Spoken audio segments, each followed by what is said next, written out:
Bienvenidos a una nueva inmersión profunda.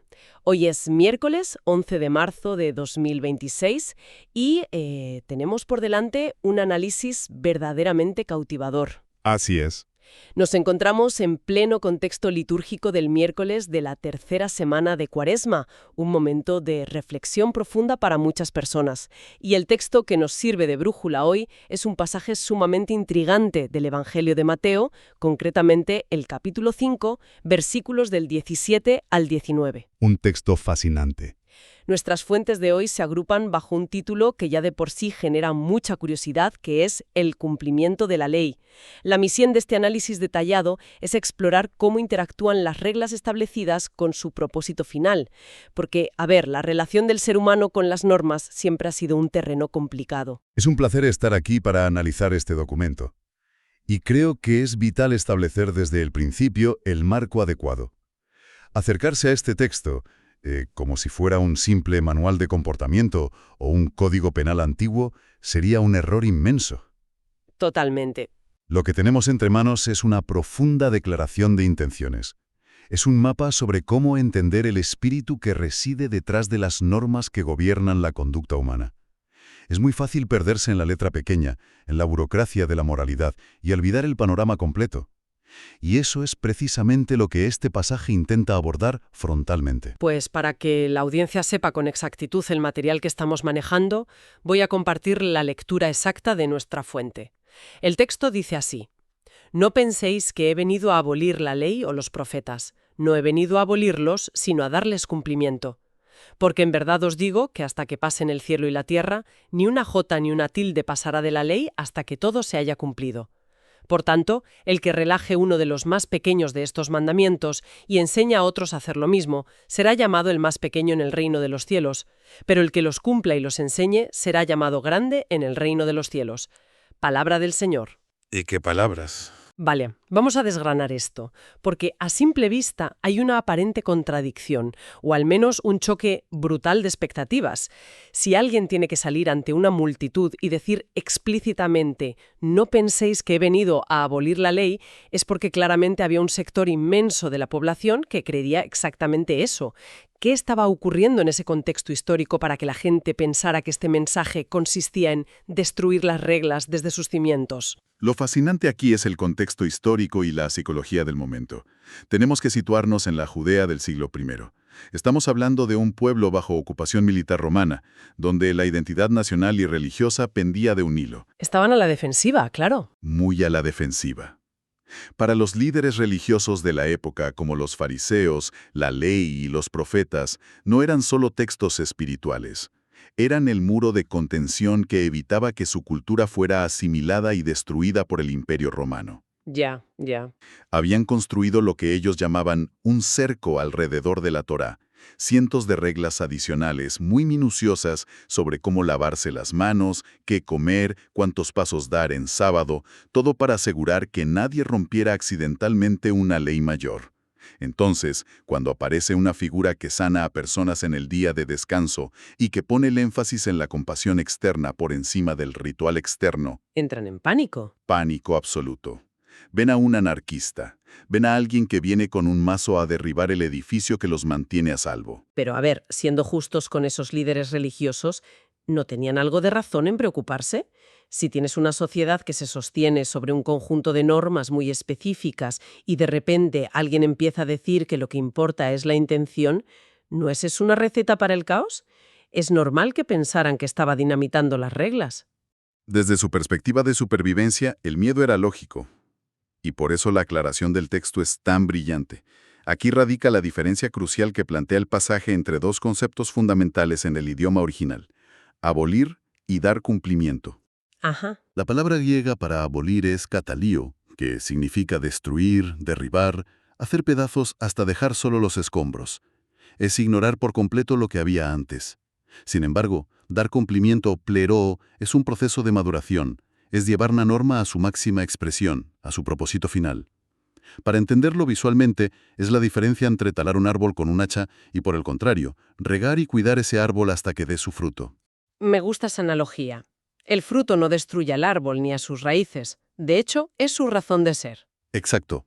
Las reglas antiguas eran las raíces, ásperas y enterradas en la tierra, pero necesarias para que naciera el fruto de la justicia compasiva. Entiendo la teoría de dejar que el árbol dé su fruto. Suena muy poético. Pero luego el texto da un giro que me descoloca un poco, porque entra en un nivel de detalle que resulta casi obsesivo. Esa frase de hasta que pasen el cielo y la tierra, ni una jota ni una tilde pasará de la ley hasta que todo se haya cumplido. Sí, choca bastante. Cuando leo que no cambiará ni una jota ni una tilde, me resulta asfixiante. ¿Cómo puede alguien ser creativo, libre o centrarse en el panorama general si está atado a cada coma, a cada trazo diminuto de un texto antiguo? Parece contradecir esa idea de maduración y volver al legalismo más extremo. Es una reacción muy natural, pero precisamente en esos términos de jota y tilde hay un tesoro técnico y lingüístico que transforma por completo el significado de la frase. No se trata de un rigorismo obsesivo para asfixiar a la gente. En el texto original, cuando dice jota, se refiere a la letra griega iota, que a su vez hace referencia a la letra hebrea yod. Que es muy pequeña, ¿verdad? Es la letra más absolutamente diminuta de todo el alfabeto hebreo. Parece casi una pequeña comilla suspendida en el aire. Y la palabra tilde traduce el término keraya, que se refiere a un pequeño cuerno, un ganchito o una pequeña extensión gráfica que distingue una letra hebrea de otra.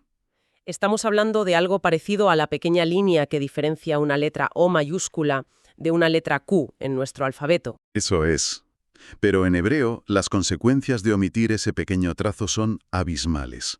Un ejemplo clásico es la diferencia entre la letra hebrea Dalet, que tiene un ángulo recto, y la letra Resh, que es redondeada. Son casi idénticas excepto por ese pequeño trazo en la esquina, esa keraya. En la oración central del judaísmo, el Shema, se dice «El Señor es uno». La palabra para uno es ejad, que termina con la letra Dalet. Vale. Si un copista descuidado o alguien que piensa que los detalles no importan redondea esa letra y la convierte en una resh, la palabra se convierte en asher, que significa otro. ¡Madre mía! O sea, pasar de decir el Señor es uno a decir el Señor es otro, como refiriéndose a otro Dios distinto. Un simple trazo de bolígrafo cambia el monoteísmo por la idolatría. ¡Qué locura! Ese es el punto exacto. Lo que el texto subraya al mencionar la jota y la tilde es que ningún detalle, por minúsculo que parezca, carece de importancia en la arquitectura de la verdad y la moralidad. Nada es un accidente. Si pensamos en la ley o los profetas como si fueran la gramática de un idioma, ocurre algo fascinante. Al principio, cuando alguien aprende a escribir, las reglas gramaticales parecen una prisión. Hay que memorizar conjugaciones, saber exactamente dónde poner la coma. Es tedioso. Sí, desde luego. Pero no se puede escribir poesía hermosa, no se puede crear una obra maestra de la literatura si primero se destruyen esas reglas básicas del lenguaje. Las reglas, cuando se entienden profundamente y se dominan, no desaparecen, sino que se transforman en arte. Se vuelven invisibles porque han cumplido su propósito. Aquí es donde se pone realmente interesante, porque siguiendo esa analogía de la gramática y la poesía, el texto no se queda en una reflexión abstracta sobre la importancia de las letras. Hay una advertencia muy clara sobre cómo manejamos nosotros esas jotas y tildes en nuestra vida diaria. El pasaje dice que quien relaje el más pequeño de estos mandamientos y enseña a otros a hacerlo, será el más pequeño en el reino de los cielos, pero quien los cumpla y enseñe será llamado grande. Plantea una especie de jerarquía y, sinceramente, me genera ciertas dudas. ¿Por qué introducir esta idea de ser el más pequeño o el más grande si se supone que el reino de los cielos es un lugar de igualdad? Si conectamos esto con el panorama general, nos encontramos frente a una de las paradojas más hermosas y a la vez más exigentes de toda esta enseñanza. Fíjate en la estructura de la frase que se nos presenta. Incluso aquel que relaja las reglas, que decide ignorar esos pequeños detalles, sigue teniendo un lugar. El texto dice claramente que será llamado el más pequeño en el reino de los cielos. En ningún momento dice que será expulsado o desterrado. No es una cuestión de exclusión total o de condena absoluta por un tropiezo. Vale, entiendo el aspecto de la inclusión garantizada. Es un alivio saber que el sistema no te expulsa por equivocarte en una coma, pero al mismo tiempo establece que existe una diferencia tangible. Hay personas que serán llamadas grandes. ¿No fomenta eso una especie de competición moral? No es una competición contra otros, sino una invitación a la excelencia personal y a la coherencia comunitaria. Es un mensaje profundamente esperanzador por su inclusión fundamental, pero sumamente exigente, porque nos recuerda que nuestras acciones tienen un impacto real. La grandeza viene de la congruencia entre lo que se hace en privado y lo que se transmite en público. Para bajar estos conceptos a la realidad, imaginemos una situación cotidiana.